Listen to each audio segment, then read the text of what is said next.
Кидай на землю.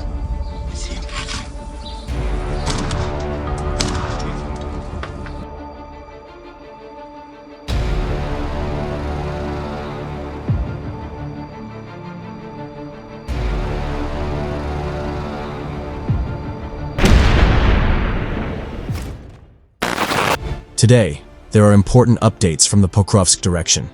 Here, on the eastern flank, the Russian forces conducted a massive push to cut off Ukrainian supply lines to Pokrovsk and starve out the defenders.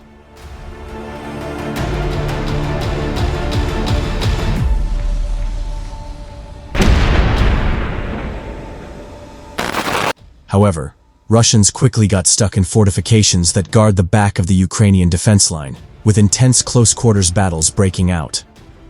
In the latest adjustment of their summer offensive, Russian forces are now concentrating their efforts on encircling Pokrovsk from the east. Despite being initially promising, the failed encirclement efforts from the west and unsuccessful infiltration attempts from the south were both successfully pushed back by Ukrainian defenders.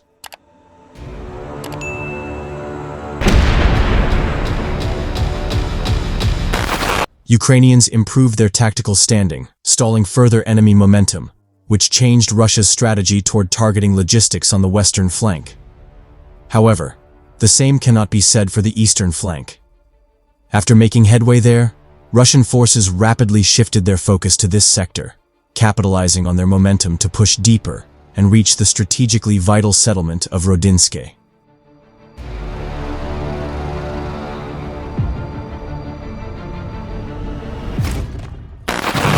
Their objective is now clear. Cut supply lines, threaten Pokrovsk and Mirnorod from behind, and force the Ukrainian defense into a semi-encircled position. Rodynske has emerged as a focal point in Russia's operational plan due to its position directly behind Pokrovsk and Mirnorod, which allows it to serve as a logistical and tactical keystone for both towns. Capturing it would open a dangerous axis of advance from the rear, collapsing supply routes and placing additional pressure on Ukrainian units holding the line.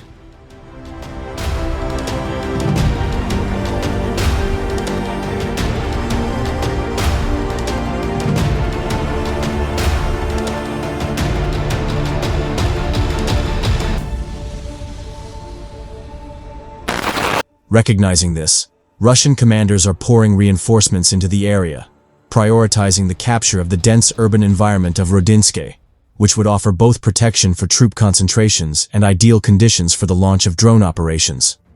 If secured, Russian drone teams positioned in Rodynske could launch strikes with ease across a 15 to 25-kilometer radius, hitting key Ukrainian staging areas and logistical hubs.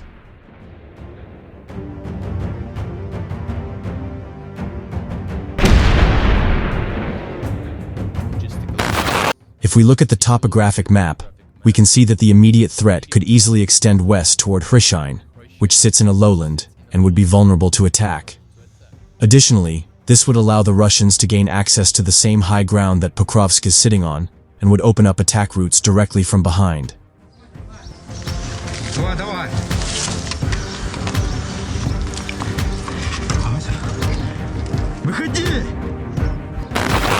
For now, however, the main Russian effort remains squarely focused on breaking Ukrainian resistance in Rodynske. The fierce battle for the settlement has already begun, with high-intensity engagements playing out on its eastern approaches. Geo-located combat footage paints a clear picture of the fighting, as in one clip, a Ukrainian Marine fires an AT-4 grenade launcher at point-blank range into an underground cellar where Russian soldiers had holed up in. After the explosion had opened up the underground area, a vampire hexacopter was then able to drop a heavy mine from above, obliterating the Russian position.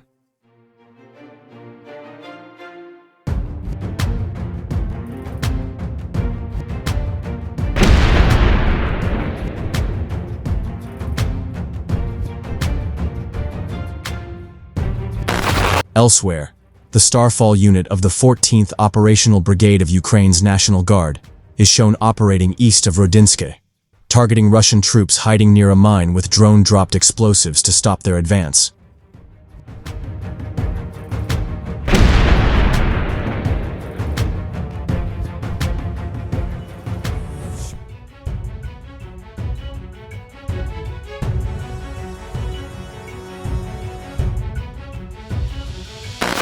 More particularly brutal GoPro footage captures two Ukrainian soldiers responding to signs of an enemy presence.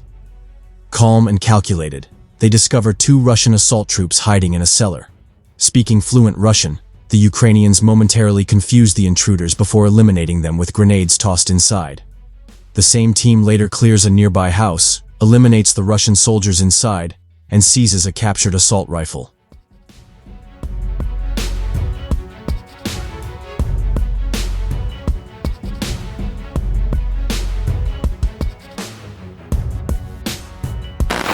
Yet this shift is now being met with fierce Ukrainian resistance centered on Rodynske, quickly growing to be of extreme importance. Its defense is about protecting the entire Pokrovsk-Mirnohrad sector from collapse. As if Rodinske falls, the door to encirclement opens. For now, however, Ukrainian forces are holding, fighting from house to house, and striking back with every tool available. The battle is far from over, but the outcome in Rodynske may well decide the fate of Pokrovsk.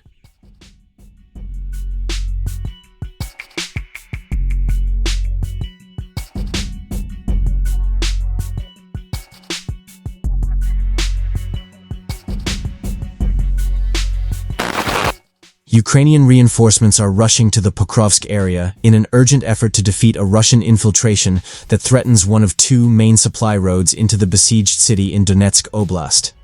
The reinforcements include one of Ukraine's new multi-brigade corps and at least one Leopard 1A5 tank. The Ukrainian Army's 508th Separate Repair and Restoration Battalion, which retrieves, repairs, and returns armored vehicles, loaded one of the 40-ton, 4-person Leopard 1A5 tanks onto a heavy transport truck and hauled the tank into the Pokrovsk sector under the cover of darkness on Wednesday.